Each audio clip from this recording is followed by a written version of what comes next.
আপনারা যদি ঢ্যাঁড়সের রেসিপি খেতে পছন্দ করেন তো এই রেসিপিটা একবার অবশ্যই ট্রাই করবেন। এটা বানানোও খুবই সহজ আর কম উপকরণ দিয়ে খুব সহজেই তৈরি হয়ে যায়। আজকের রেসিপি দই ভিন্ডি মশলা।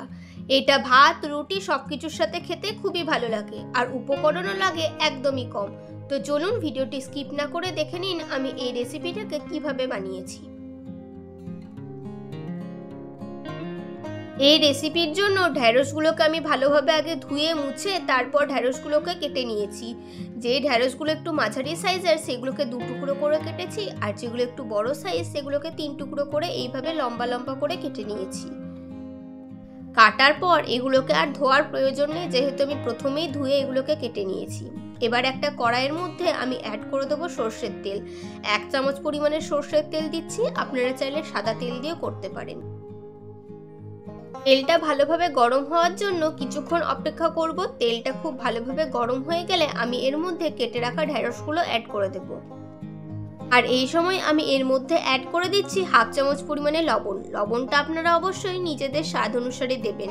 এবার গ্যাসের ফ্লেমটা লো টু মিডিয়ামে রেখে এই ঢ্যাঁড়সগুলোকে খুব ভালোভাবে ভেজে নিতে হবে, যেন ঢ্যাঁড়সগুলো এই ভাজতে ভাজতেই 80% মতো কুক হয়ে যায়। 3 থেকে 4 মিনিট লো টু মিডিয়াম ফ্লেমে ভাজার পর দেখুন ঢ্যাঁড়সের কালারটা অনেকটাই চেঞ্জ হয়ে এসেছে আর অনেকটা ভালোভাবে ভাজাও হয়ে গেছে। এর থেকে বেশি ভাজার প্রয়োজন নেই। এবার এগুলোকে আমি তুলে নিচ্ছি।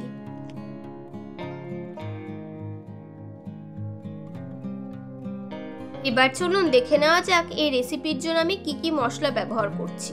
একটা বড় সাইজের পেঁয়াজকে এইভাবে ছোট ছোট করে কেটে নিয়েছি, আর নিয়েছি আদা, রসুন আর কাঁচা লঙ্কার একটা পেস্ট।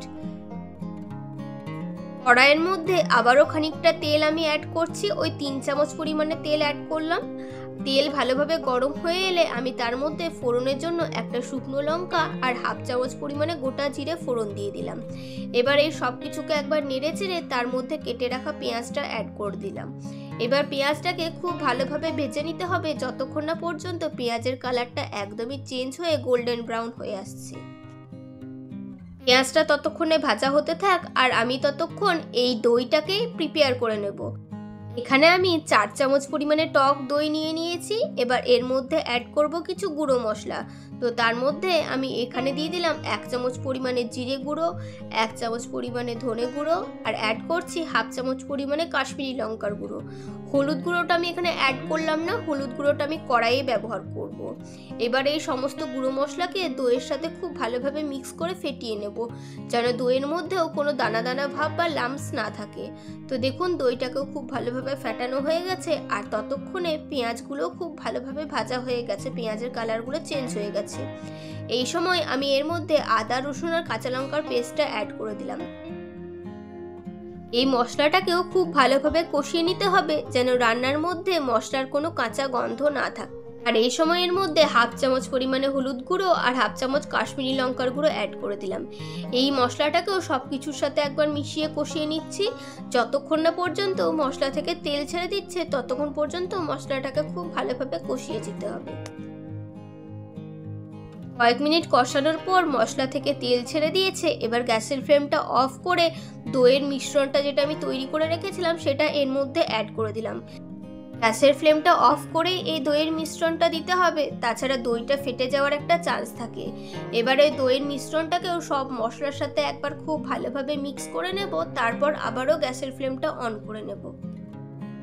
আবারও এই সমস্ত মশলাকে খুব ভালোভাবে কষিয়ে নিতে হবে লো টু মিডিয়াম ফ্লেমে। আর যত ভালোভাবে কষানো হবে রান্নার স্বাদও হবে ততই বেশি। এই মশলাটা কষানোর সাথে সাথে এর কালারটাও আস্তে আস্তে দেখুন চেঞ্জ হতে শুরু হয়েছে। আর এই সময় আমি এর মধ্যে অ্যাড করে দেবো 1/2 চামচ পরিমাণে লবণ, আর দিয়ে দেবো চিনি 1/2 চামচ পরিমাণে। যেহেতু দই অনেকটা পরিমাণে দিয়েছি তাই স্বাদটাকে ব্যালেন্স করার জন্য সামান্য চিনিও দিয়ে দিলাম। লবণ আর চিনিটাকেও একবার মিক্স করে নিয়েছি। আর দেখুন মশলাটা খুব ভালোভাবে কষানো হয়ে গেছে, কালারটা কতটা চেঞ্জ হয়ে গেছে, আর মশলা থেকে তেলও ছেড়ে দিয়েছে। এবার গ্রেভির জন্য আমি এর মধ্যে অ্যাড করলাম 1/2 কাপ পরিমাণে জল। এই জলটাকে সব কিছুর সাথে একবার খুব ভালোভাবে মিক্স করে নেব, আর এটাকে ফুটতে দিতে হবে। গ্রেভিটা দেখুন একবার খুব ভালোভাবে ফুটে উঠেছে। এবার আমি এর মধ্যে ভেজে রাখা ঢ্যাঁড়সগুলোকে অ্যাড করে দিলাম। ঢ্যাঁড়সগুলোকেও একবার সব কিছুর সাথে মিক্স করে নেব। তারপর 2 থেকে 3 মিনিট মতো সব কিছুর সাথে একবার খুব ভালোভাবে কুক করে নেব। ঢ্যাঁড়সটা যেহেতু ভাজার সময় 80% মতো কুক হয়েছিল, তাই এটা সেদ্ধ হতেও খুব বেশি সময় লাগবে না। 3 থেকে 4 মিনিট মতো সব কিছুকে একসাথে খুব ভালোভাবে কুক করে নিয়েছি। গ্রেভিটাও এখন দেখুন অনেকটাই মাখা মাখা হয়ে এসেছে।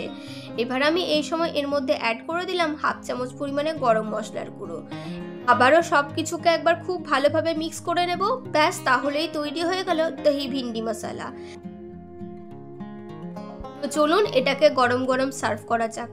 দেখুন দেখতে কতটা লোভনীয় হয়েছে। দেখতে যতটা লোভনীয় হয়েছে, খেতেও হয় ঠিক ততটাই সুস্বাদু। সামান্য কিছু ঘরোয়া উপকরণ দিয়ে একদম গ্রেভিযুক্ত এই ভিন্ডির রেসিপি আপনারা খুব সহজেই বাড়িতে বানিয়ে নিতে পারবেন। এটা ভাত, রুটি, পরোটা সব কিছুর সাথে খেতে অসাধারণ লাগে।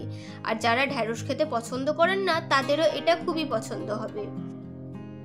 আশা করি আজকের রেসিপিটি আপনাদের সকলেরই খুব ভালো লেগেছে। ভিডিওটি ভালো লাগলে অবশ্যই লাইক করবেন আর পরিচিতদের মধ্যে শেয়ার করতে ভুলবেন না। আপনাদের মতামত কমেন্ট বক্সে জানাবেন। আর যারা এখনো পর্যন্ত চ্যানেলটি সাবস্ক্রাইব করেননি, অবশ্যই চ্যানেলটি সাবস্ক্রাইব করে পাশে থাকা বেল বাটনটি প্রেস করে দেবেন নিত্য নতুন রেসিপির আপডেট পাওয়ার জন্য। আমি আপনাদের জন্য এরকম আরও রেসিপি নিয়ে আসব। আজকে এই পর্যন্তই। দেখা হচ্ছে নেক্সট এপিসোডে নতুন কোনো রেসিপি নিয়ে। ভালো থাকবেন, সুস্থ থাকবেন। ধন্যবাদ।